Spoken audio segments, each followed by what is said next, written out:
Hi guys, Vino here and welcome to this Vino Plunk production and welcome to not this movie review but this game review. Yes, you heard me, I'm doing a game review. Now, I'm trying to think if I've done many game reviews over the course of my channel being active, and I don't think I have. I'm really trying to think. I could just search my channel and delve deep, but there could be an odd vlog somewhere in which I mention my opinions on a game which could be construed as a review. So I'm just going to say that I don't think I've actually sat down and reviewed many games, and that is going to change with this video. We are going to review, or I'm going to review, or try my best to give my thoughts and opinions on Metroid Other M.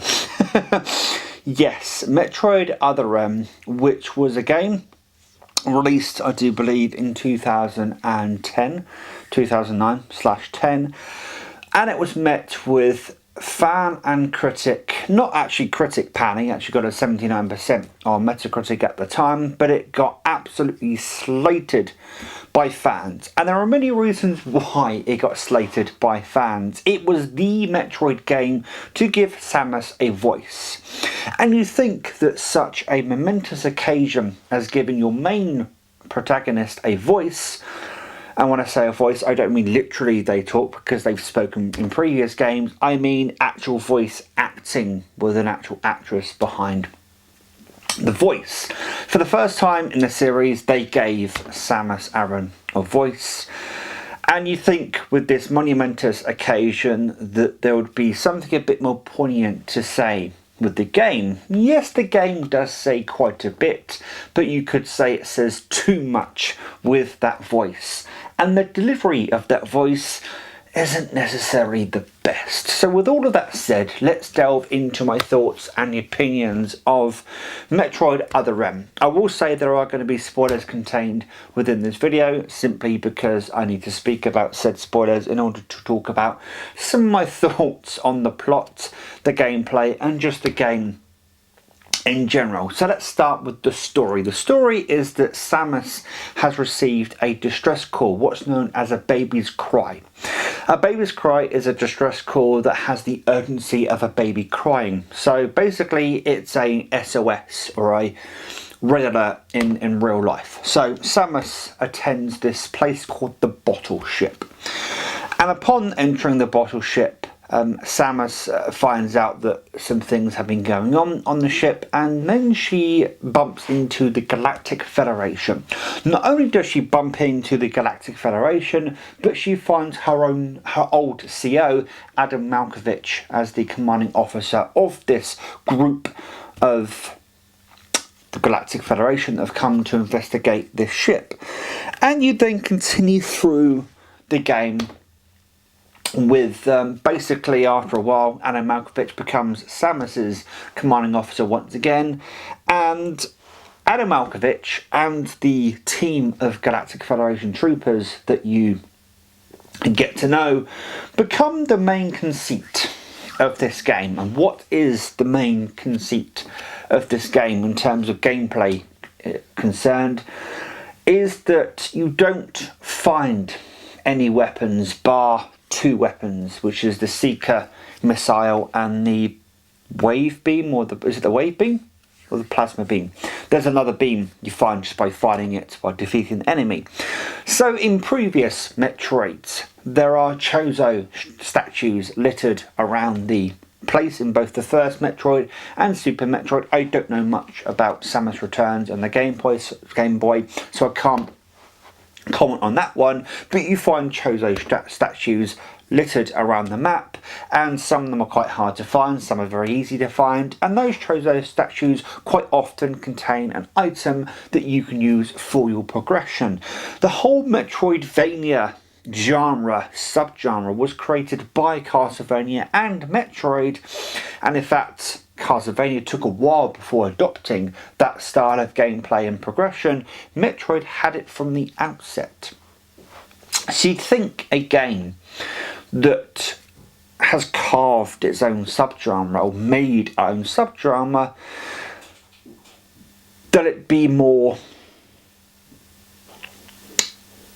what's the word? It would be more adherent to that gameplay method. Well, in Other M, as I just said, you don't find any of the weapons in the wild, bar a few. They are unlocked by either Samus herself or by Adam Malkovich. And I will say that this particular conceit is a conceit that doesn't make a lot of sense, especially when comparing it to previous Metroid games in the series, because in previous Metroid games in the series, when you unlock a new ability, it unlocks exploration avenues you can undertake, and the whole point of the Metroid series of games is to, of course, go and explore, and with these new abilities you can explore even more, and more of the map opens up to you. And there are some items in the game, if you don't know Metroid games, you can unlock additional capacity for missiles, for bombs and things of that nature, and those additional slots, those additional quantity upgrades are unlocked by finding them in the wild, basically. In previous Metroid games, such as Super Metroid, probably the game that ended up spawning the thing we know as speedrun. Nowadays, there is such thing as 100% completion category, and you could say that Super Metroid was one of the games to start the 100% completion, complete-a-thon. There's so many people go on nowadays, and that's because of this item finding the additional missile slots, finding the additional energy tanks. However, in Other M, you have to wait for plot points in order to find specific items. Going back to Zero Mission for a minute, which was a GBA remake of the original game Metroid that came out on the NES way back in the 80s, that actually had specific items and specific avenues through the game for people that wanted to take a different route through the game, because of this, this unlocking, the way you unlock or find items and abilities in previous Metroid games. Zero Mission basically took that, made its own, and made a different way of travelling through the game that way.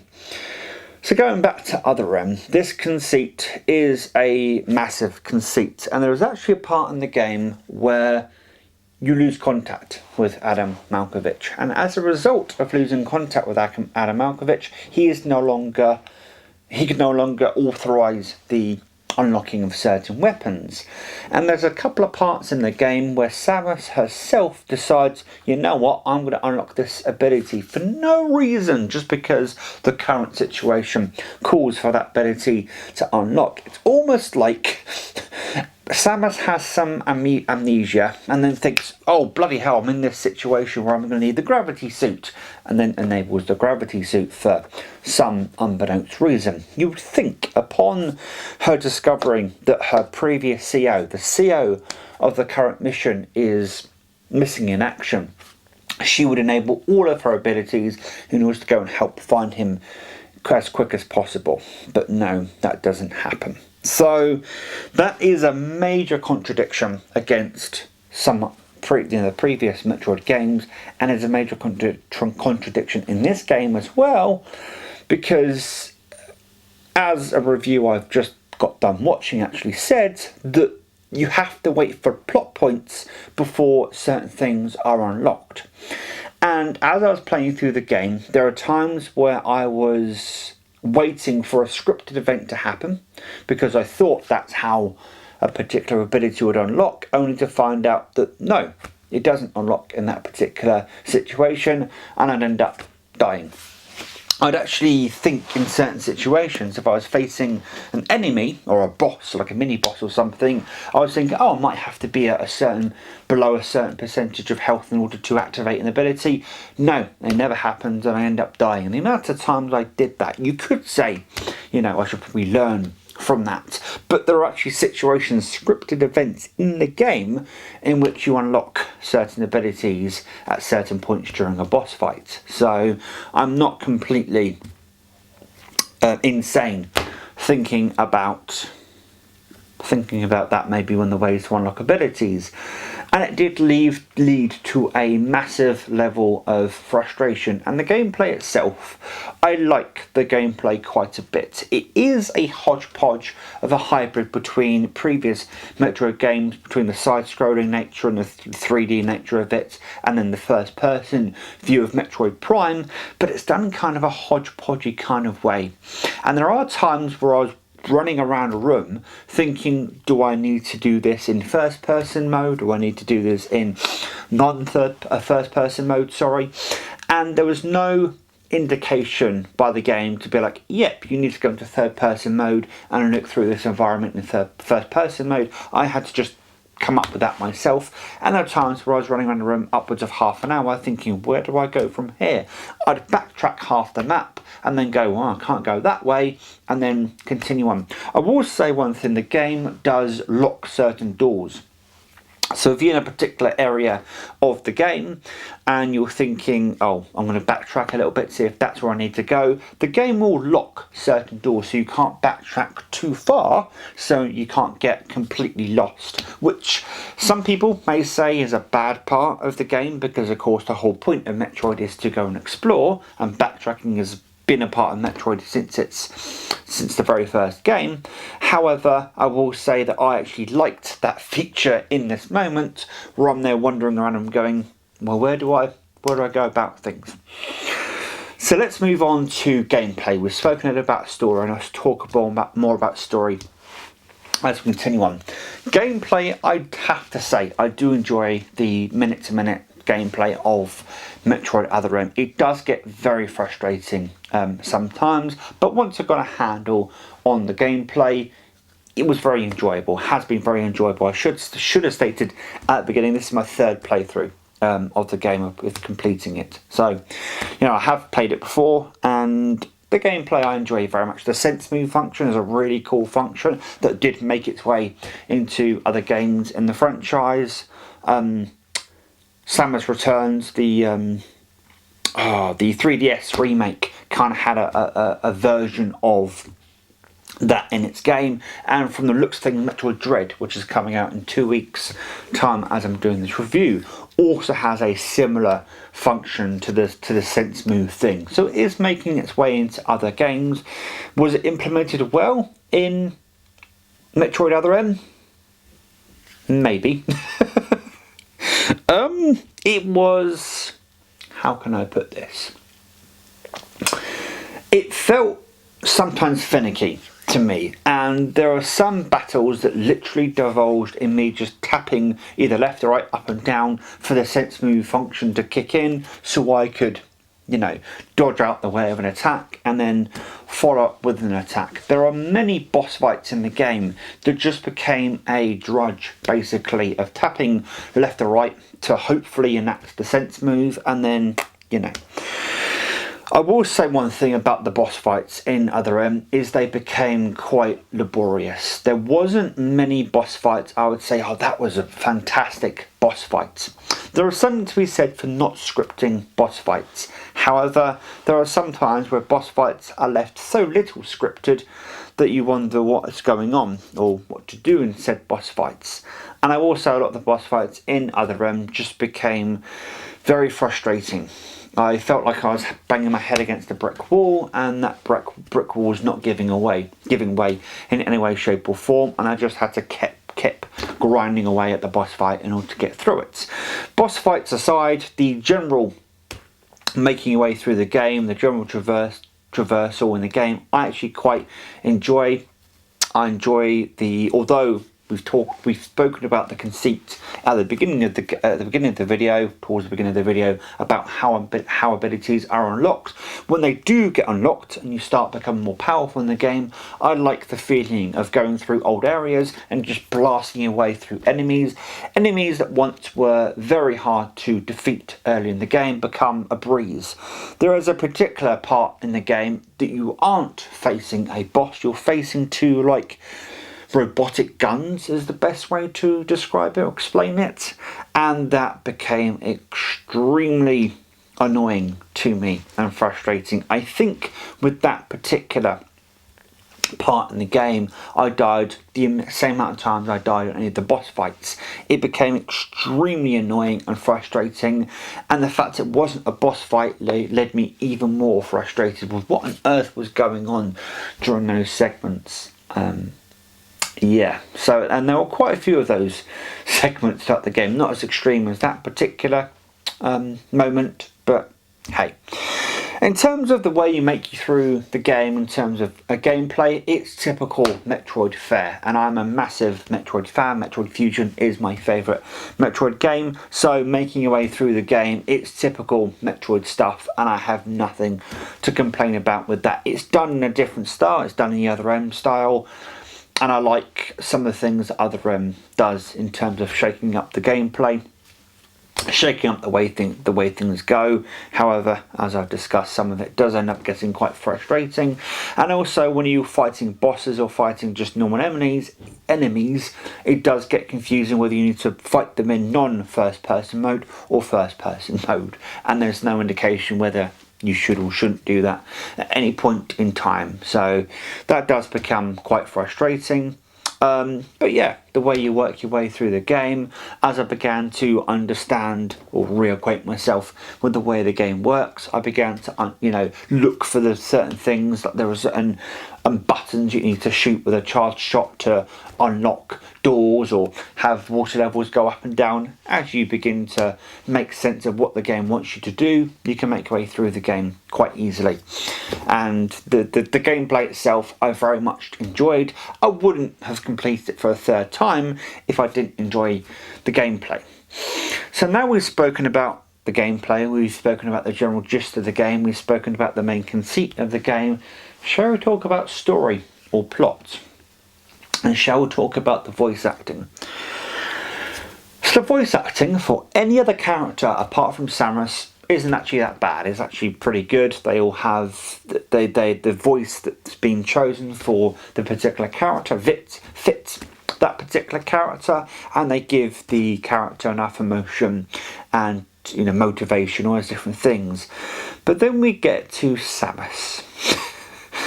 And Samus does a hell of a lot of monologuing throughout the game, which isn't unusual for a Metroid game. If you go back to Super Metroid or Metroid Fusion, I think there's some of it in Zero Mission as well, Samus does monologue throughout the games. In Metroid Fusion, it's the game I can speak to the most, when you're going through some of the lift or elevator sections, you'll get what I can only describe as a cutscene, and then text comes down the screen of Samus monologuing to herself to what's gone on in the game, and it gives you a bit of an idea of what's going on in the mind of Samus. However, when it comes to Other M, she does a hell of a lot of monologuing. Now, the voice acting from the actress that plays Samus is good. All the time she's monologuing, the problem with the voice acting is it's emotionless, it's monotone, and when you're monologuing, that's fine. But as soon as you start speaking to characters in the game, that's when it becomes a bit odd. You could imagine speaking to another person, say a colleague or a friend or something, in a monologue type way, they're going to start wondering if you're okay. And that's essentially what Samus does to everybody in the game.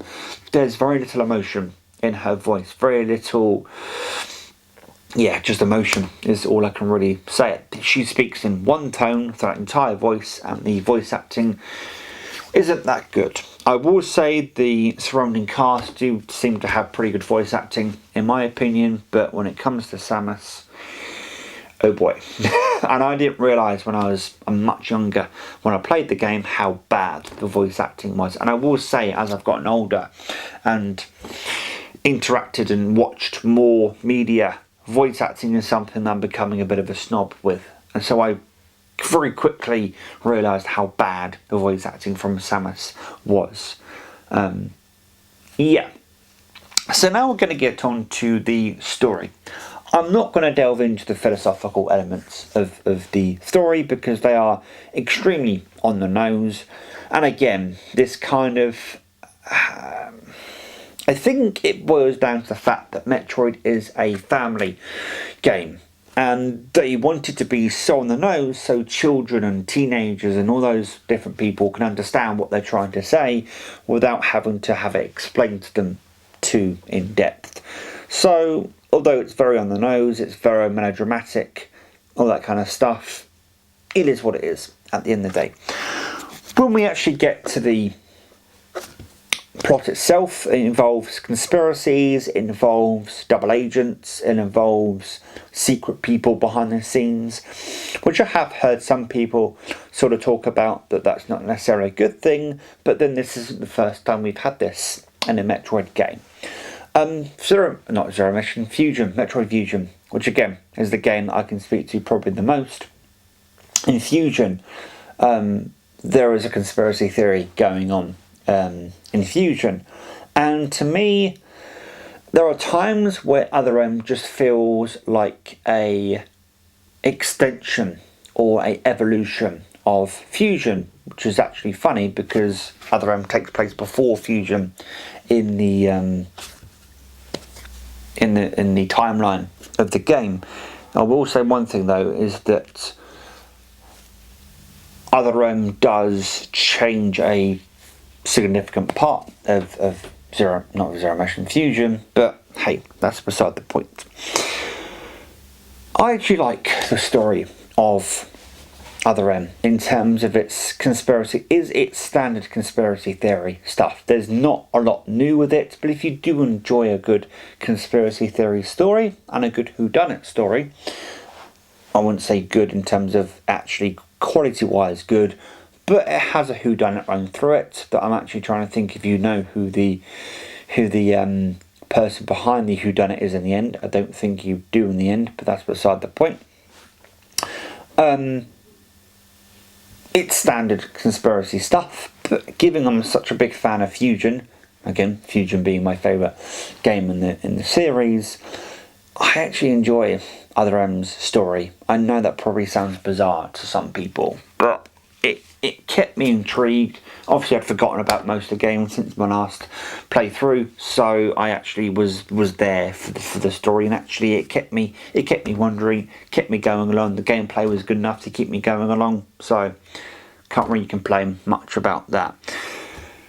I'm not going to spoil the end of the game. The end of the game is again typical Metroid fare. It's not really, what's the word? It's not really groundbreaking. It's not uncommon for the Metroid series to end that way. Again, the philosophical stuff is very on the nose, but hey, at the end of the day, overall, I enjoyed the game. There are parts of it that are extremely frustrating, such as some of the boss fights. You are really wangling with the different gameplay aspects of the game quite a bit, which can get very frustrating. But when I finish the game, I enjoyed my time with it and will complete it again at some point. If you are wondering why I just played Other M, it's because, as I mentioned in this video, Metroid Dread is coming out in 2 weeks' time, and I want to make my way through some of the previous entries in the game, in the franchise, and the first game that came to mind was Other M, which is funny because it's the most maligned, the most despised game in the franchise, so apart from some of the offshoots that ended up happening. So it's actually going to be interesting, but I think my next step is probably going to be Fusion, which is I keep saying this, my own favourite game in the series, although I have recently played through that, so maybe I'll skip that for now. And the Prime series. People love the Prime series. I've completed the first or second Prime game, but none of the others. So I'm looking forward to playing games now that I haven't played in a while or haven't interacted with for a while, that people really like in the series, and people are like, that's a game you should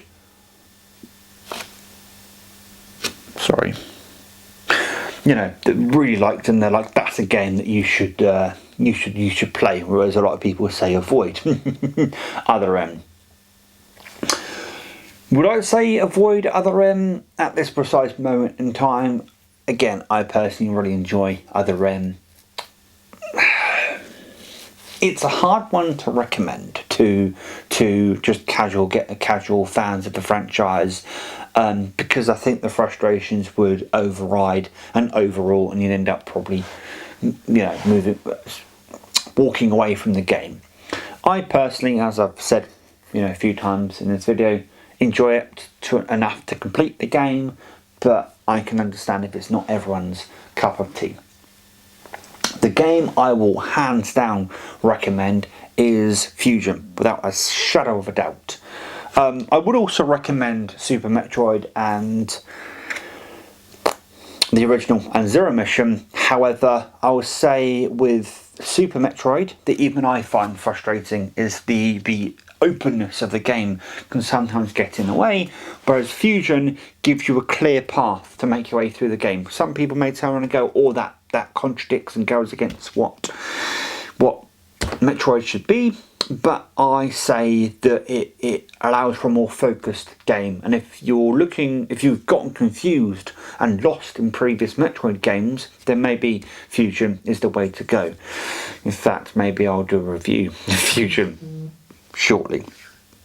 Anyway guys, hopefully you enjoyed this video. Hopefully you enjoyed my views and opinions on Other M, and please leave your thoughts and opinions down below. Let me know if you completely disagree with me, agree with me, or otherwise. Until next time guys though, please take care and enjoy the rest of your day. Ta-ra.